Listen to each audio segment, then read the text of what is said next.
இன்னைக்கு தடுக்கட்டும். அடுத்த ஆர்ப்பாட்டம் அது 22ஆம் தேதி நடக்கலாம், எப்ப வேணாலும் நடக்கலாம். அது முதலமைச்சருடைய வீடாக இருக்கலாம், யாரு வீடாக இருக்கலாம். எதை வேண்டுமானாலும் முற்றுகை செய்வோம். ஆனா தேதி சொல்ல மாட்டேன்.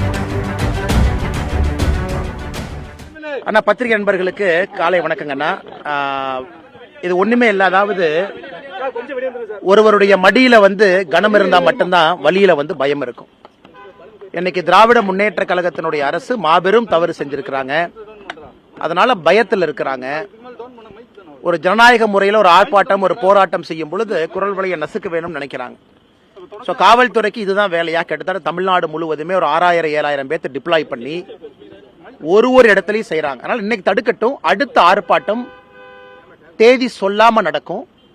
அது 22ஆம் தேதி நடக்கலாம், எப்ப வேணாலும் நடக்கலாம். எதை வேண்டுமானாலும் முற்றுகை செய்வோம். அது முதலமைச்சருடைய வீடாக இருக்கலாம், டாஸ்மாக் அலுவலகம். ஏன்னா எங்களை பொறுத்தவரை முதலமைச்சர் சம்பந்தப்பட்டிருக்கிறாங்க. அவரும் இதுல குற்றவாளி தான். அவர் தப்பிச்சு போக முடியாது. ஏன்னா அவருடைய அமைச்சரவை அவருடைய கண்காணிப்பில் இருக்கு. ஒரு அமைச்சருக்கு அளவுக்கு அதிகமாக பாசத்தை காட்டியிருக்கிறாங்க. அதனால எங்களை பொறுத்தவரை அடுத்த ஆர்ப்பாட்டம் தொடர்ந்து நடந்து கொண்டே இருக்கும். ஆனா தேதி சொல்ல மாட்டேன். இந்த காவல்துறைக்கு மரியாதை கொடுத்து தேதி சொல்லி இருந்தோம். அவங்க இந்த மாதிரி பிஹேவ் பண்றாங்கன்னா ஒரு அரசியல் கட்சியா நாங்களும் வேற ஸ்டைல்ல பண்ண ஆரம்பிப்போம். சார், இப்ப பாஜக தொடர்ச்சியா கலந்து கைது பண்ணிட்டு இருக்காங்க சார். தடுப்பு காவல்ல கைது பண்ணிட்டு இருக்காங்க. அடுத்து உங்களையும் பண்றதுக்கான நடவடிக்கைகள் இறங்கி இருக்கு. அதெல்லாம் பண்ணிட்டுங்கண்ணா. கைது பண்றது அவங்க கிட்ட பயம் இருக்கு. நான் பேசக்கூடாது. பேசினா பல விஷயங்கள் வெளியே வரும். சோ அந்த ஆர்ப்பாட்டத்துக்கு போகக்கூடாது. காவல்துறை என்ன வேண்டுமானாலும் முயற்சி. நான் தான் சொல்லிட்டேன் பாருங்கண்ணே.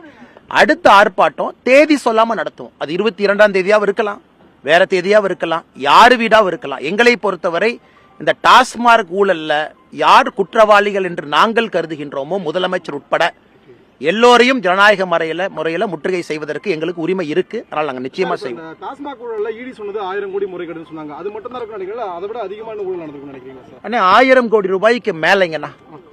ஈடியினுடைய ஆரம்பகால ECR அடிப்படையில் அவங்க ரைடு நடத்தி சொல்லியிருக்கிறாங்கன்னா, இன்னும் நீங்க பொறுத்திருந்து பாருங்க. இது தமிழ்நாட்டினுடைய அரசியலை உலுக்குவது மட்டுமல்ல, தமிழ்நாட்டில் நல்ல அரசியலை கொண்டு வருவதற்கு பாரதிய ஜனதா கட்சி முன்னெடுத்திருக்கக்கூடிய இந்த ஆர்ப்பாட்டம் நிச்சயமாக தமிழ்நாட்டில் நல்ல ஒரு அரசியலை கொண்டு வருவதற்கு ஒரு அச்சாணியாக அமையும் என்பதிலே முழு நம்பிக்கை.